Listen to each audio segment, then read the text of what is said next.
Hi, Chuck Brewer, Director of Operations for Concrete Technologies. If you're watching this video, it's because you've already been to one of our CTI training schools and are now a CTI dealer. And more than likely got 10, 20, 30, 40, some of you even $50,000 worth of product sitting in your garage or in a warehouse. And I'm sure you're wondering, where do I go? What do I do with it?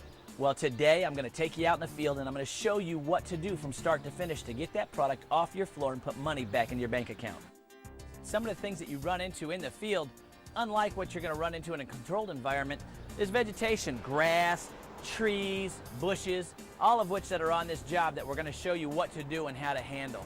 Starting off with, if you look at the side of the driveway here, where it comes up, in certain places, the grass is much higher than the actual concrete.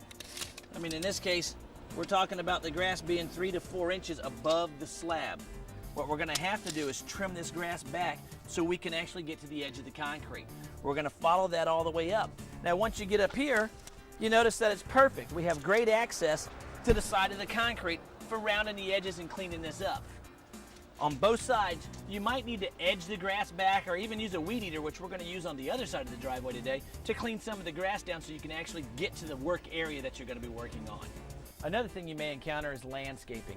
Sometimes the foliage or the landscaping overhangs the work area.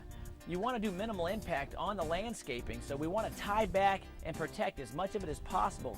In some cases, it is going to be necessary to actually break out the hedge trimmers or the shears and trim back the bushes and trees. Take that around, Ryan.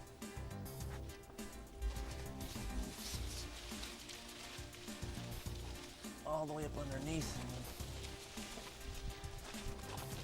And pull it back as high as we can. There you go, get me that first wrap. If you notice, the tape that we're using is actually our 3/4 inch filament tape. It's strong enough, as you know, you've got to cut it with a razor blade. You can't break it with your hand, so it is going to hold back the foliage. You can put a lot of pressure on it.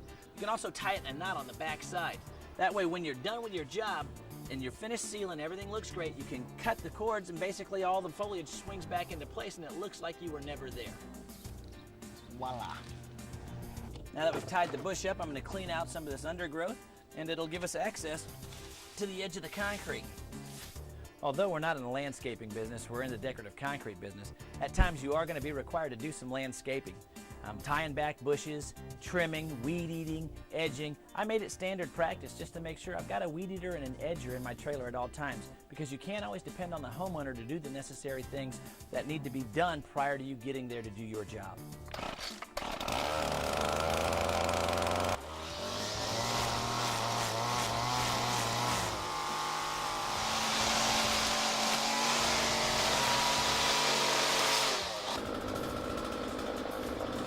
That's good.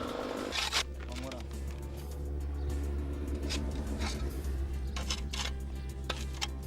Basically pulling the dirt and the grass away so I can get to this edge. For one, so we can bevel it down and round that sharp point. And for two, so I can get my spray to go over it a little bit.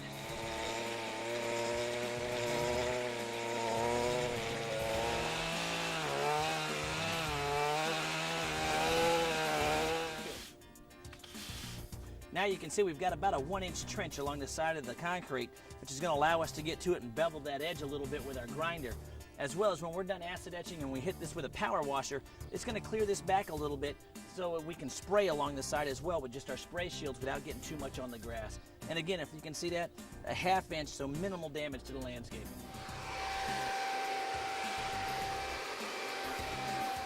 As you've seen in your manual, rounding the edges of the concrete is going to be our next step. So what we're going to do is take this angled grinder with the carborundum blade and we're going to knock this little lip off. Although this concrete was great, the guy who installed this concrete really knew what he was doing. He beveled these edges very well. There's still a little bit of a lip that we're going to knock off. The reason for rounding these edges is to reduce the chance of further chipping. If you've got a sharp point on your concrete, for instance, and a lawn crew comes across here and the mower hits that sharp point, it's going to chip. And when doing that, our product's going to chip with it. The homeowner never says, hey, my concrete's chipping. They always call you up and say, hey, your stuff's popping off. So what we want to do is make sure we round all the edges to reduce the chance of further chipping. And we do that with a 9-inch angle grinder and a carborundum blade.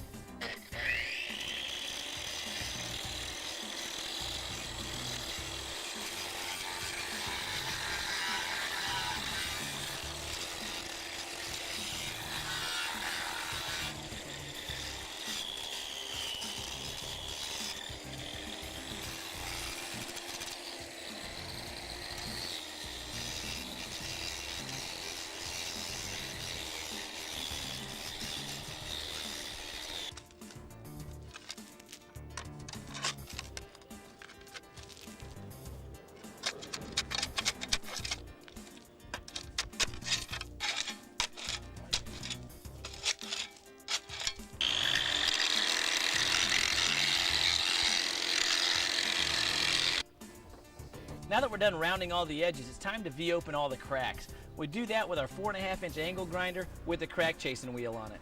Remember, when you guys are running a crack chasing wheel, you only want to drop it to about the side of the blade. Don't go any deeper than 1/2 inch. V them open just enough so when we acid etch and power wash, it cleans all the debris out and we can inject the Fast Crack 1431.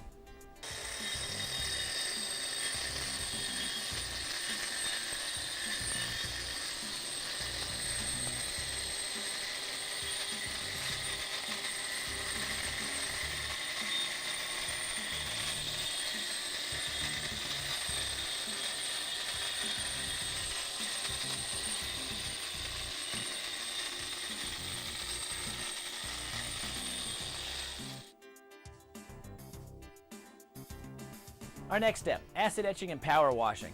First thing we want to do is mix up our muriatic acid and water. It's a 4-to-1. That's right, 4 parts water, 1 part muriatic acid. Always put the water in the bucket first, and make sure you pay special note or attention to that, because if you put the acid in the bucket first and then add water, the acid will leave the bucket and get on the person who's obviously mixing it up. So always, always put the water in the bucket first.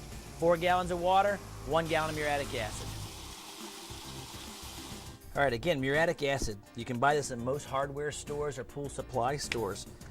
As you can see, I'm wearing rubber boots, pouring the acid into the water. You do want to pay, close attention and have some safety precautions when doing this. It is acid.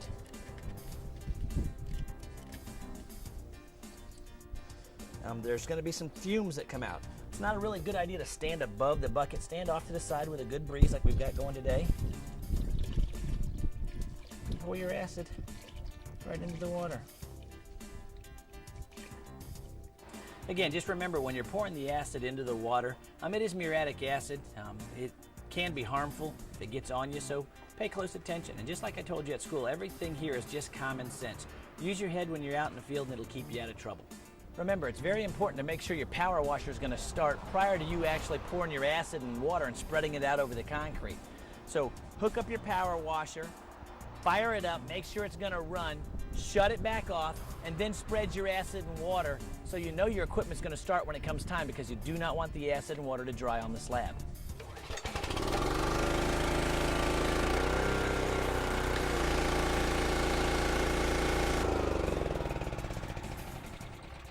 And remember, the tip that you want to use when power washing is a turbo tip.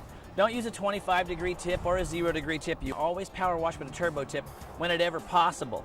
If there's wood joints in the expansion joints of the driveway, do not hit them with a turbo tip. That's when you're going to want to drop down to a 25 or a 40-degree tip to go over the wood joints. A turbo tip will ruin the wood joints that are in the driveway, basically shreds them. So power wash the concrete with a turbo tip, hit the wood joints with the 25 or 40-degree tip to clean them up. Fortunately for us, the driveway we're doing today has no wood joints. It's just got all tool joints and expansion joints in it. Good.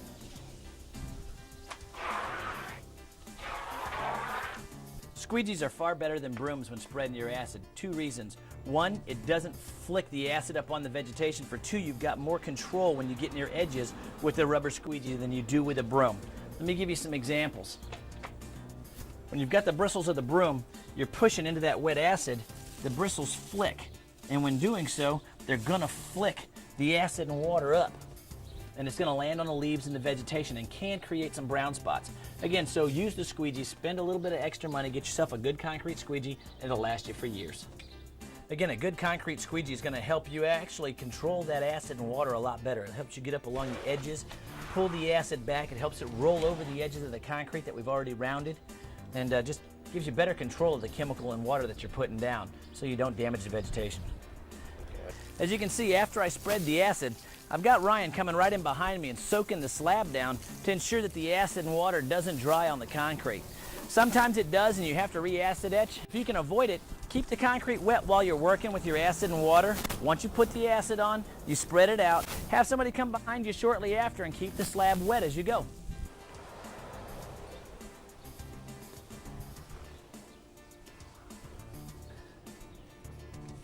Yep, good.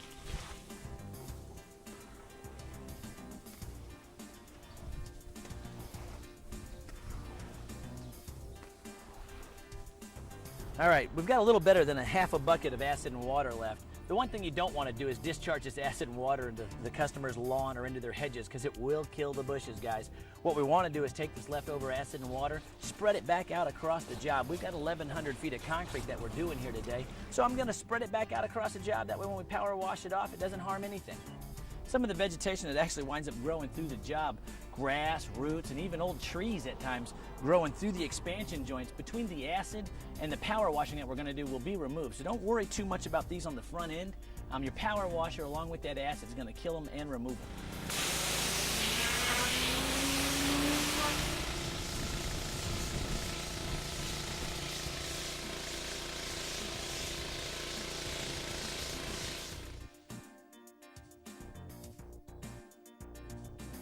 All right, now that we've rounded the edges, we've V'd open all the cracks, we've acid etched and power washed, it's time to do our crack repair system. Remember, just prior to crack repair, you should take your propane torch open all your cracks to remove any moisture, and increase the temperature of the concrete so it helps accelerate the Fast Crack 1431. The cracks will dry out very quickly, removing all the excess moisture.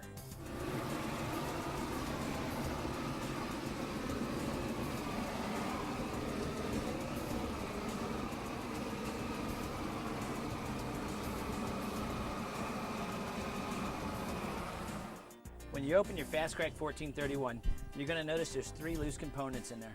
The first one is a static flow mixer. The second one is a backflow restrictor. If you notice the backflow restrictor, if you set it down, it should have a little thumb grip to pick it up, and that's how you want to insert it into the tube. And a lock nut. How you put the Fast Crack together: take your 2 300 milliliter tubes, put them in place, pop your caps off,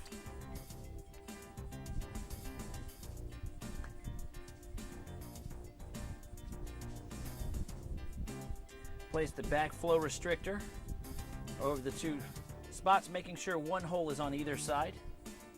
At that point, you place the static mixer on top, push down firmly so it locks into place, and then the lock nut comes over the top, tightens down, and holds them all in place.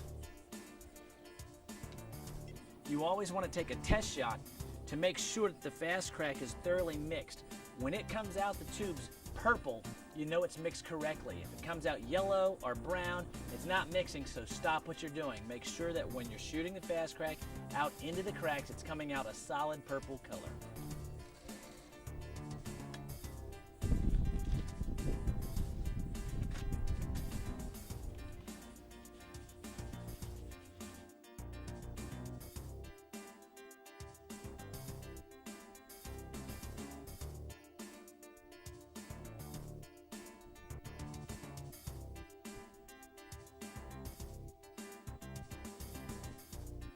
Now that the Fast Crack and the sand's down into the V, we're going to trowel it down tight.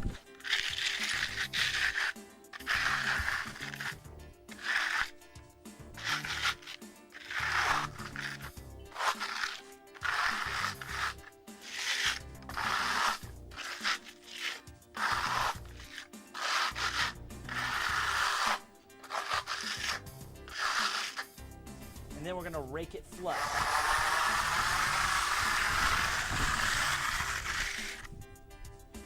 To maximize your coverage on your Fast Crack 1431, when you're done with the product, unscrew your lock nut, pop off the static mixer, make sure the 2 entryways are thoroughly clean, place your stoppers back in the orifice,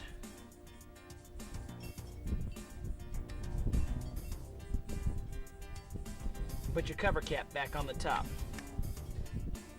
Now, what's in the tip is already congealed. Can you clean these tips out immediately? Yes, but I'm going to tell everybody that's watching this video, don't waste your time trying to clean a $1.25 item. Throw this in the trash, have a new one for your next job that you pop on. It's not worth the time, the effort. Plus, if you don't clean it out correctly, you're not going to get proper mixing, which means you could have further problems on the job with your cracks in the future. So throw the tips away, have a new one for the next time you do a job, and reuse what's left in the cartridges. Now that 15 minutes have passed since we put the Fast Crack down, we're going to go ahead and grind the surface. Remember, once you put the fast crack in, you should wait 15 to 20 minutes on a good hot day prior to grinding. Some days you might have to wait a little longer, but the overall average is about 15 to 20 minutes and it's ready to grind.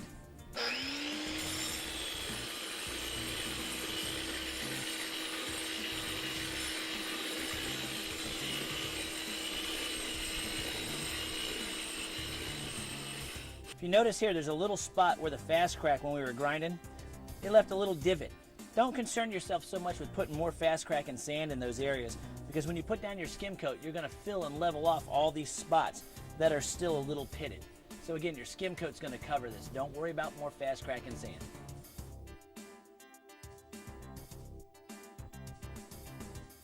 Now that all of our prep work's done, the acid etching, the power washing, the grinding, the V and open, the cracks, we're going to put our base coat down. Remember, your base coat accomplishes 3 different things. It creates your bond, first of all. Secondly, it creates the color of the grout lines that are going to be in your pattern. And third, it levels off all those spalled areas or the little divots that are in the job. Today, we're going to be skimming in white. One of the things you want to make sure you do is clean out all the joints before you skim coat.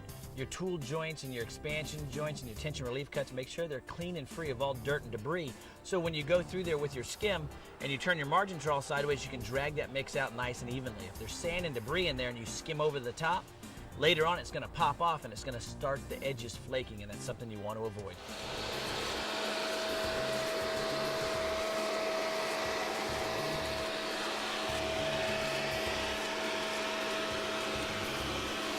You want to make sure that before you skim coat, you take all vertical surfaces that meet the horizontal and border them with filament tape. I use 3/4 filament tape.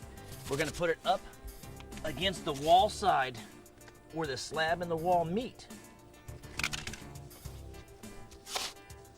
All the way down.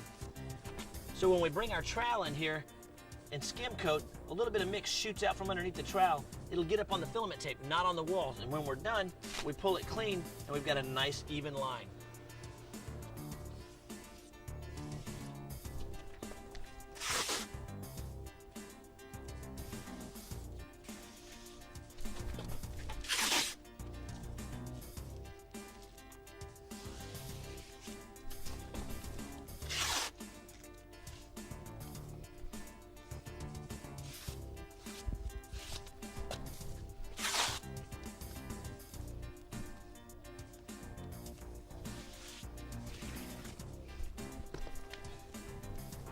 Anywhere borders or anything touch the concrete that you want to protect, you want to make sure you put your filament tape there as well so you can put paper on it and shield those areas off.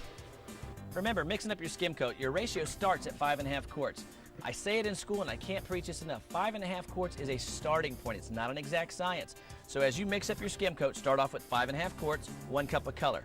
As your mix starts to get tighter, add a little more modifier to it to loosen it back up, guys.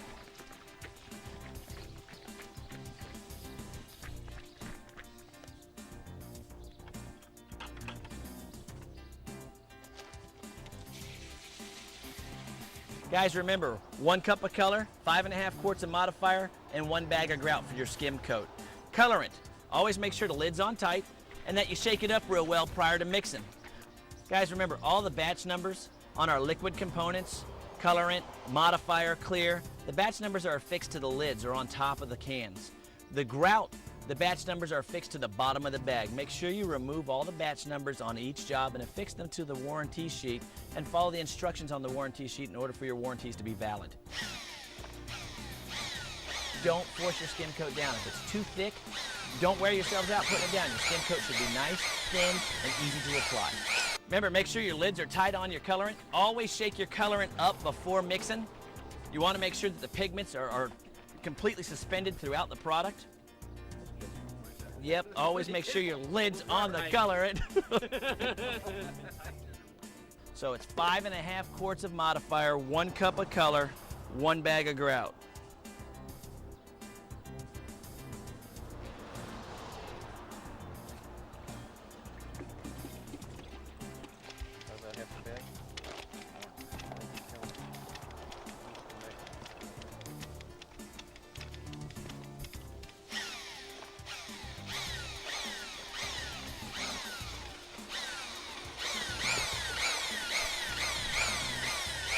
Guys, remember, 5.5 quarts of modifier per 5. In about 10 or 15 minutes of being in the sun, that mix is going to start to tighten up. It could get thick like mashed potatoes. It might be more like a milkshake. The point of the matter is you're going to have to add more modifier to it. And the big question is, how much modifier do I add? I get phone calls. Ethan gets phone calls. How much modifier do we put back in our mix when it starts to get thick? That depends. It depends on how thick it is. You need to get something that denotes to you what 5½ quarts looks like. I tell everybody this at school. When I mix up the bucket, I look for about a 5 or 6 inch funnel that spins in the middle of the bucket. Some guys stick their drill down in it and pull it up and let it drip off. Other guys stick their finger in it and feel the consistency. Just get something that you can relate what 5½ quarts of modifier in that bucket looks like. For you northern guys that get quite a bit of spalling up there, we talk about this in class. I talked to you on the phone about it. Once you've acid etched and power washed, anything that's less than 1/4 of an inch, our skim coat's going to cover. We've got a little bit of light spalling in here. Our grout coat or our base coat's going to cover that just fine, so don't worry too much about it if the driveway's just lightly spalled. What you want to figure in is about 25 cents more a square foot if the entire job's spalled, because it's going to eat up that much more material.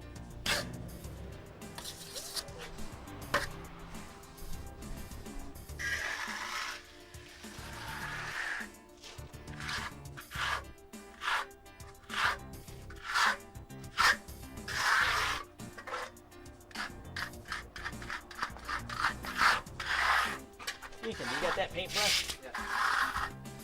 One of the things that we're going to teach you to do to increase your speed on the job, rather than trying to take your trowel and go down over the edge and get these edges, you're going to get dirt and grass on your trowel and you're going to drag it back up on the job.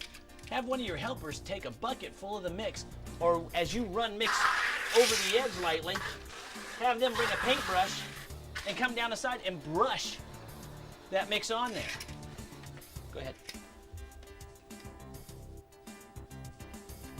All you want to do is get enough color on the side so it shows up in your grout lines. Get up near that top right there.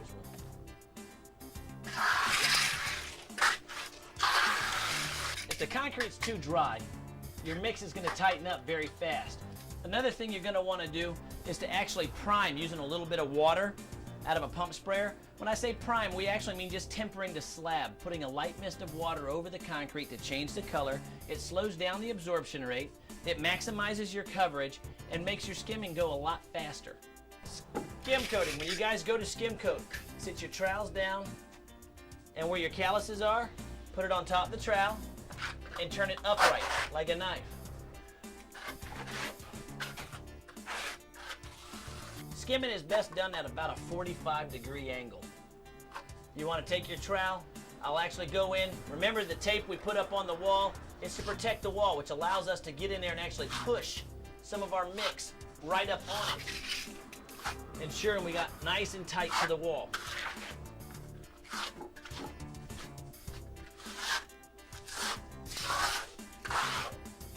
Corners can be a little more difficult. I'm going to take the corner, I'll push it up in there. Right dead in the corner, I use a margin trowel and actually scoop some of the mix up and then rake it back.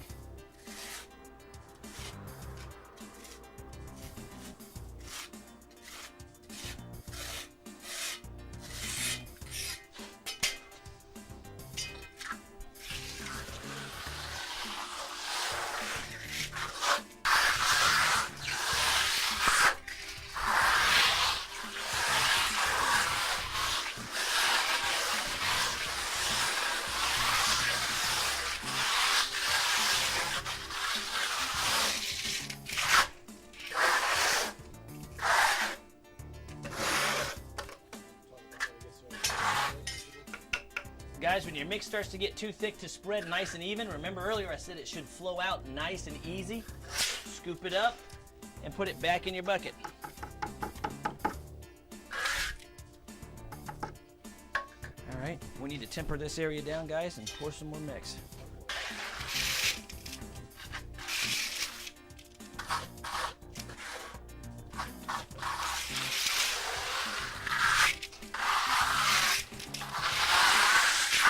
A little more mix right here.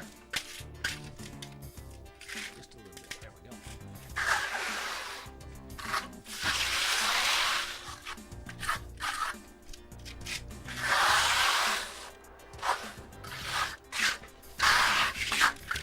All right, you guys see this tool joint that was in here? I've got a lot of mix down into it. You don't want to leave that mix in there until it gets hard. So as you're skim coating, take a margin trowel and drag that mix back out.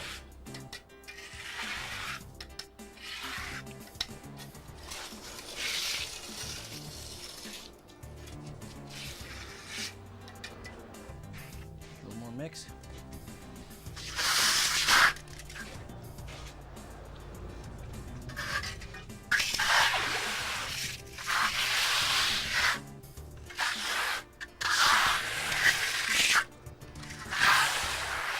More mix.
All right, now that the skim coat's down and it's dry, we need to re-detail the slab.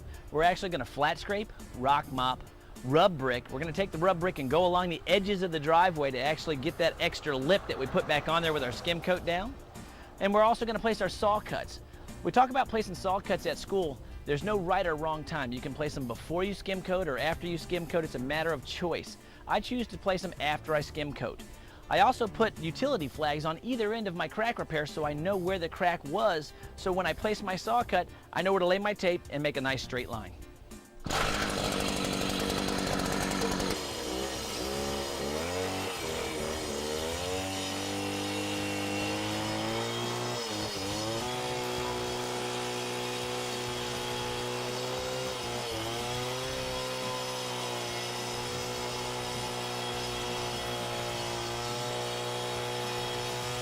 Guys, rule of thumb when you're placing saw cuts is 25% of the slab. So if you've got a 4-inch pour, in most states you're going to place a 1-inch cut.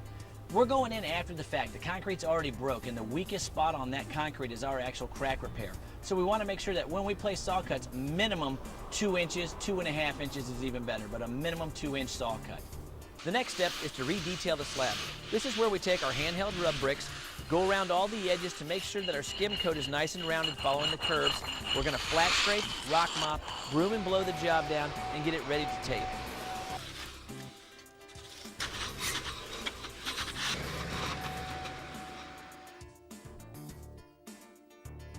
Now that the slab's been re-detailed, the joints have all been cleaned back out, and it's been broomed and blown down and it's dust-free, we're going to lay out our pattern. We do that obviously with our filament tape. We're going to use 3/4 filament tape, and we're going to lay out a stone border on the outside of this job. We're going to do a hand trowel system over that, let that dry, then we're going to barricade that off or shield it up and spray our inside in sandstone. The technique that we're using with the tape is basically what we call a crinkled tape. It creates a jagged grout line. Very popular when doing stone trowel finishes when we're trying to make it look like marble or granite. What we're going to do today is we're taping out that same technique using the filament tape for a stone border.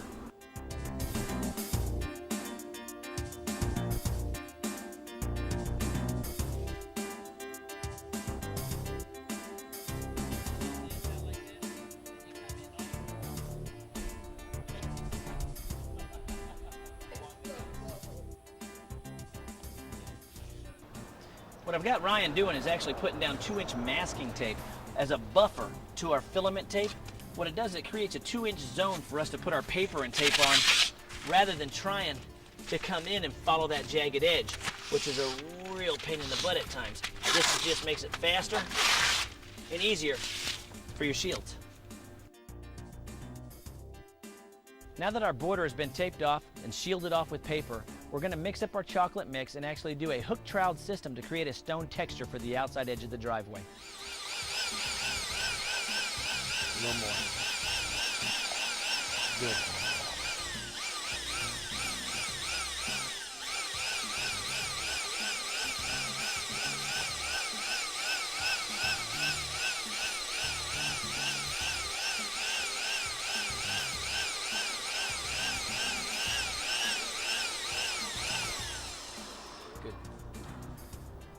Good.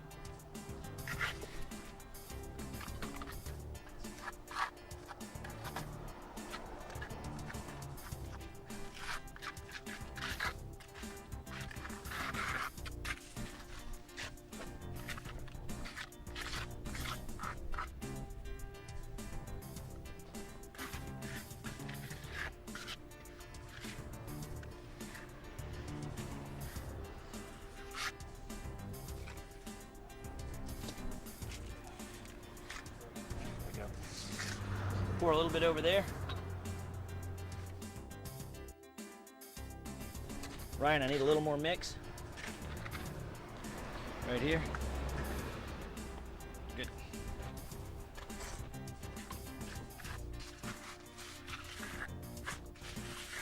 Keep going, Ryan. Just pour a little line all the way down. Good.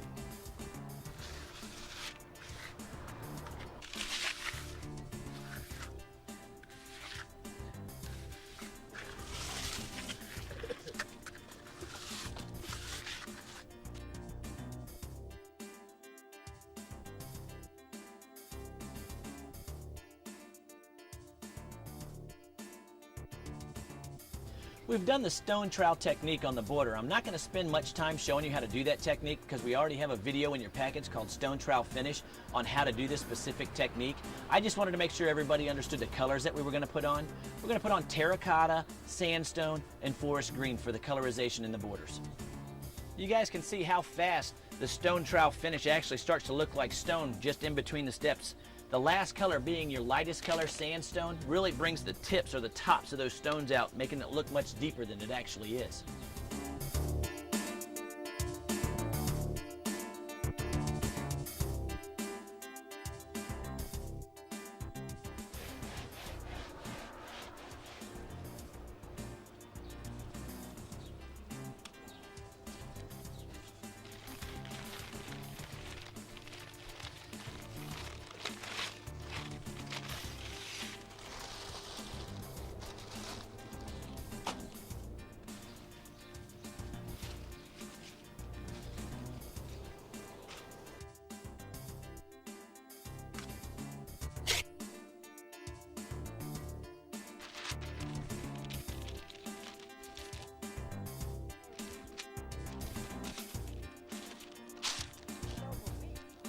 One of the most important things you want to do on a job is to protect the homeowner's property. We've got 2 rows of 36-inch paper going up across the front of the house to make sure that we don't get anything on it.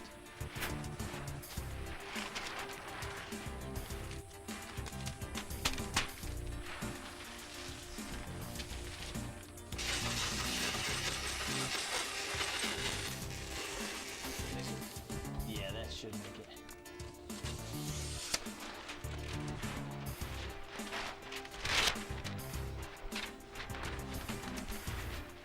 Come down, come down.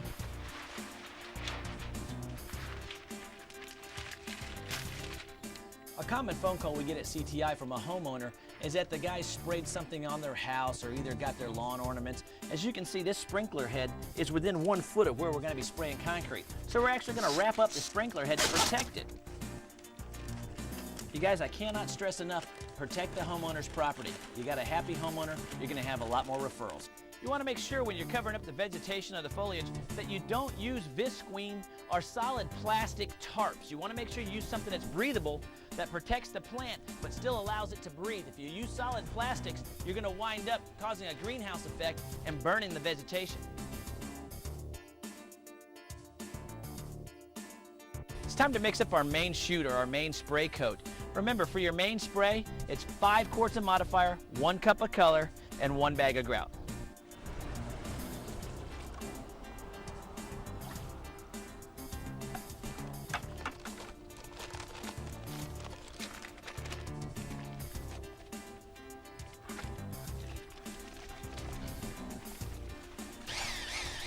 When setting up your hopper gun, you want to make sure that you're shooting on the second hole up from the smallest when shooting your main spray. It gives you a nice tight texture. Another thing you want to be concerned with is the ball valve on the back. You want to start off when you start to spray with your ball valve at about the 7:30 position if you're thinking about a clock. It's going to give you the texture that you're looking for. Going a little more, Ryan. Hold on, Ryan, I'm going to take a test shot in that bucket. When you're spraying, it's best to do a circular pattern. It prevents getting lap lines. Also, your texture should only be about 60 to 70% coverage. Don't spray your jobs at 100% coverage. You're just wasting unnecessary material. When you're spraying over your saw cuts, treat them like they're not there. Don't try to avoid them, just spray like you would if they didn't exist.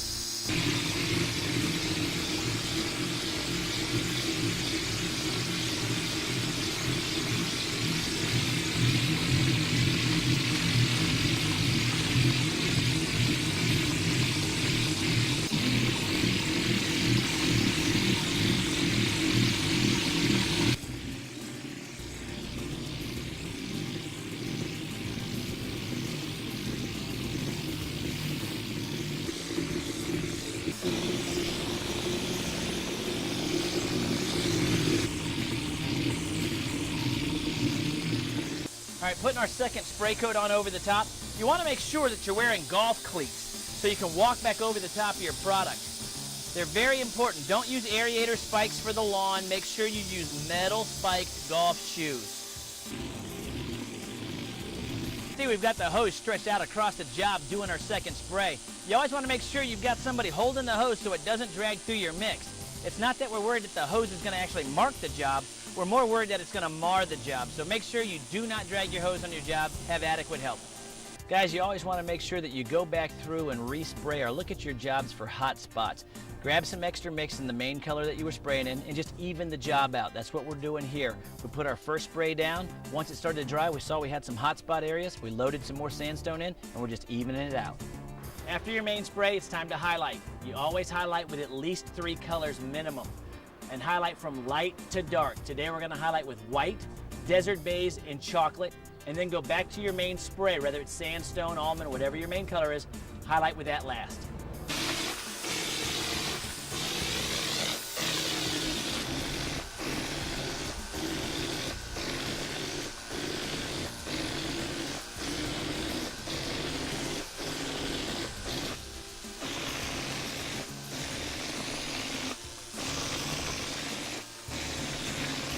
Guys, always remember when going from light to dark, take a test shot in your bucket. Make sure all the lighter colors pass through the gun and you're to your darker tone. Also, it lets you know that your gun's not clogged. Just remember, overspray can mess up your job.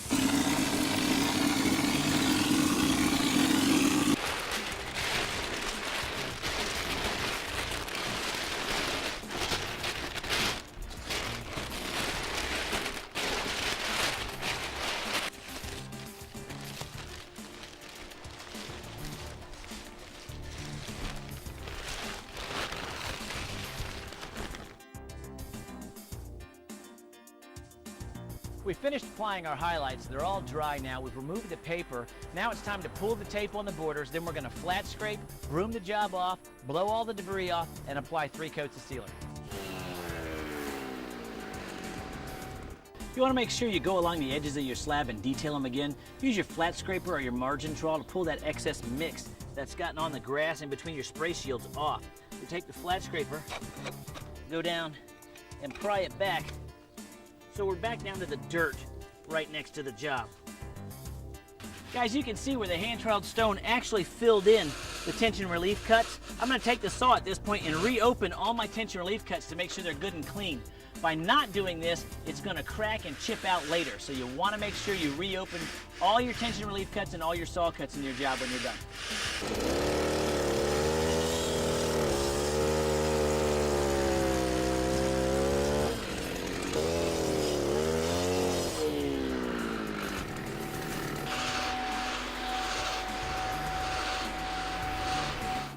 Now that the job's been flat scraped, broomed, and blown down, to remove any of the loose debris, it's time to apply our clear seal. We're going to put 150 clear seal on this job, 3 coats, and we're going to do that with a phenolic core roller.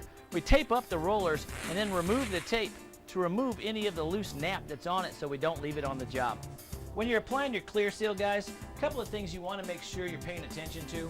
For one, you always want to roll in one direction. You don't want to roll like the arms of a spider in every which direction because it will show. Don't let your roller run out of material. Keep it fairly wet, and I don't push down on the roller. Just let the weight of the roller spread the product.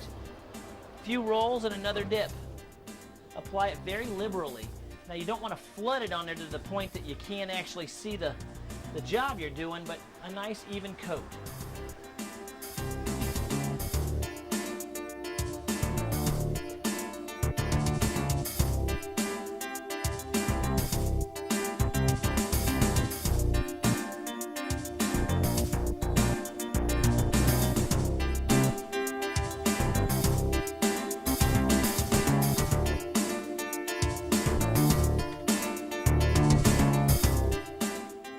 A couple of things you want to keep in mind when you're rolling on your sealer.